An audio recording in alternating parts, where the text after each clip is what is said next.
दोस्तों, आपको बहुत से लोग मिल जाएंगे जो कि हिंदू धर्म के रीति रिवाजों का मजाक उड़ाते हैं। ऐसा करने वाले दूसरे धर्म के तो कम लोग मिलेंगे, जबकि हिंदू धर्म के लोग ज्यादा मिलेंगे। उस समय की बात है जब हम कॉलेज जाया करते थे। उस समय इरफान खान नाम का एक हमारा मित्र था। एक दिन हम ढाबे पर बैठे थे, तभी ढाबे पर एक गाय आ गई। उस समय मेरे पास टिफिन नहीं था, इसलिए मैंने एक बिस्किट का पैकेट लिया और उस गाय को खिलाने लगा। गाय ने बिस्किट खाए और उसके बाद वो मेरे पास खड़ी रही। मैं उसकी गर्दन पर हाथ फेर रहा था। वो एकदम शांति से मेरे पास खड़ी थी। बिस्किट खत्म होने के बाद वो ना तो मेरे को कुछ कह रही थी और ना ही और बिस्किट खाने की जिद कर रही थी। मैं उसकी गर्दन पर हाथ फेर रहा था। इस प्रकार मेरा गाय से लगाव काफी बढ़ गया। फिर दूसरे दिन इंटरवल में उस ढाबे पर गया। जाते ही गाय मेरे पास चलकर आ गई। मैंने फिर से उसको एक बिस्किट का पैकेट खिला दिया और फिर वो मेरे हाथ चाटने लगी। फिर मैंने गाय को जोर से डांटा, आपने बिस्किट खा लिया ना, अब जाओ।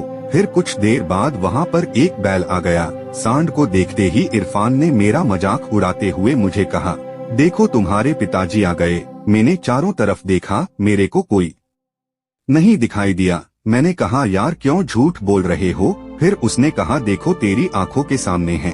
मैंने कहा, ये तो बैल है। तभी उसने कहा कि ये तुम्हारे पिताजी है। मैंने कहा, क्या बकवास कर रहे हो? तभी उसने कहा कि जब गाय तुम्हारी माता है तो सांड तुम्हारा पिता क्यों नहीं? भाई इसको भी थोड़ा सम्मान दो। मेरे दिमाग में आइडिया आया, मैंने जरा भी ज्ञान नहीं झाड़ा। मैंने कहा, ऐसा नहीं होता है। उसने कहा, ये तुम्हारी बात गलत है। मैंने उसके हाथ में एक बिस्किट का पैकेट दिया और कहा, चल मेरे पिताजी को खिलाकर आ। उसने जैसे ही बिस्किट का पैकेट खोला, वो सांड झपटा और सारे बिस्किट नीचे गिरा दिए और सारे बिस्किट जल्दी से खा गया। फिर वो इरफान से और बिस्किट मांगने लगा। तभी इरफान वहाँ खड़ा होकर मेरे से बात करने लगा तो अचानक से सांड ने इरफान को टक्कर मारी और इरफान एक बंद दुकान के शटर से टकराया। तभी इरफान भागा और कहने लगा, यार आज तो तुम्हारे पिताजी मेरे को मार ही देते। तभी मैं जोर जोर से हंसने लगा। इरफान कहता है, मेरे को तो सांड ने टक्कर मार दी और तुम हंस रहे हो। तभी मैंने हंसते हुए कहा, ये कोई माँ थोड़ी है जो तेरे लाड लड़ाएगी, ये पिताजी है। पिताजी तो हमेशा कड़वे स्वभाव के होते हैं। तभी मैंने कहा, समझ में आया क्या? उसके कहा, क्या? मैंने कहा, माताजी और पिताजी में फर्क। उसके कहा, तुम कहना क्या चाहते हो? तभी मैंने इरफान को समझाया, हमारे हिंदू धर्म में गाय का बड़ा ही महत्व है। हिंदू धर्म में गाय को भगवान के सबसे निकट माना गया है।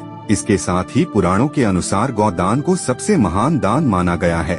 कई लोग इस प्रकार का तर्क देते हैं कि गाय हमें दूध देती है, दूध हमारे लिए बहुत उपयोगी होता है।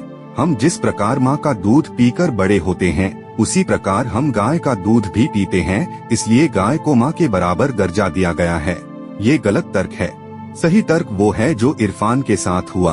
कहने का अर्थ है कि दोस्तों, हम गाय को इसलिए माता नहीं मानते हैं कि गाय हमें दूध देती है। दूध तो भैंस भी देती है, फिर भैंस को माता क्यों नहीं मानते?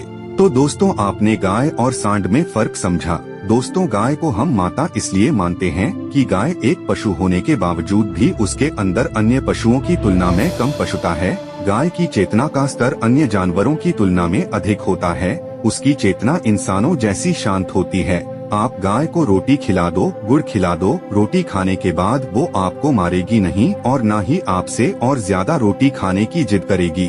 जब भी आप वहाँ से गुजरोगे, वो गाय आपके पास आकर खड़ी हो जाएगी। गाय और माँ के अंदर यही समानता पाई जाती है कि वो भी माँ की तरह स्वार्थी नहीं होती है।